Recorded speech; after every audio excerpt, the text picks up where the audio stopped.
डोंबिवलीतल्या अमुदान कंपनीत स्फोटाला 9 दिवस उलटूनही धुराचे लोट कायम। जमिनीत केमिकलचे ड्रम काढून ठेवल्याची शक्यता। घाटकोपर होर्डिंग कोसळल्याप्रकरणी आरोपी भावेश भिंडेला 14 दिवसांची न्यायालयीन कोठडी। सदोष मनुष्यवधासह अनेक गंभीर आरोप।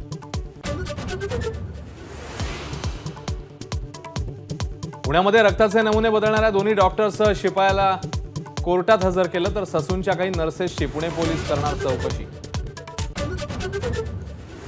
पुणे अपघातातील अल्पवयीन आरोपीच्या आईचे रक्ताचे नमुने घेणार। रिपोर्ट पॉझिटिव्ह येऊ नये म्हणून आरोपीच्या ऐवजी त्याच्या आईचे नमुने घेतल्याचा संशय। पुणे अपघात प्रकरणी अंजली दमानी यांनी स्वीकारलं अजितदादांचं आव्हान। अजित पवारांचा हात असल्याचा केलेला आरोप। वाटल्यास फाशी द्या, पण मी मनुवादाविरोधात उभा राहणार, जितेंद्र आव्हाडांचं वक्तव्य। चंद्रकांत पाटील आणि कोश्यारींनी माफी का मागितली नाही, विचारला सवाल।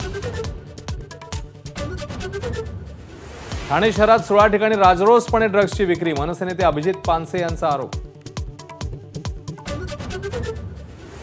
हॉटेल व्यावसायिक जया शेट्टी हत्येप्रकरणी छोटा राजनला जन्मठेपेची शिक्षा, 10 लाखांचा दंड। सीबीआय कोर्टाचा निकाल। जेडे हत्येनंतर राजनला दुसरी जन्मठेप।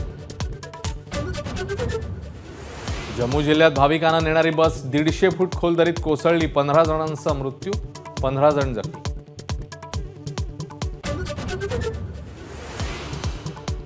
पंतप्रधान नरेंद्र मोदी कन्याकुमारी दौऱ्यावर। थोड्याच वेळात विवेकानंद स्मारकावर ध्यानधारणा सुरू करणार। 1 जून पर्यंत असणार ध्यानस्थ। उपमुख्यमंत्री देवेंद्र फडणवीस अयोध्येच्या राम मंदिरात नतमस्तक। प्रचारासाठी उत्तर प्रदेश दौऱ्यावर असताना घेतलं रामललाचं दर्शन। मान्सून भारतात दाखल, हवामान विभागाची घोषणा। तर केरळ आणि ईशान्य भारतात एकाच वेळी मान्सूनचं आगमन। पंढरपूरमधील विठ्ठल रुक्मिणी मंदिरातील गाभाऱ्याच्या पुनर्बांधणीचं काम पूर्ण। 2 जून पासून घेता येणार पदस्पर्श दर्शन।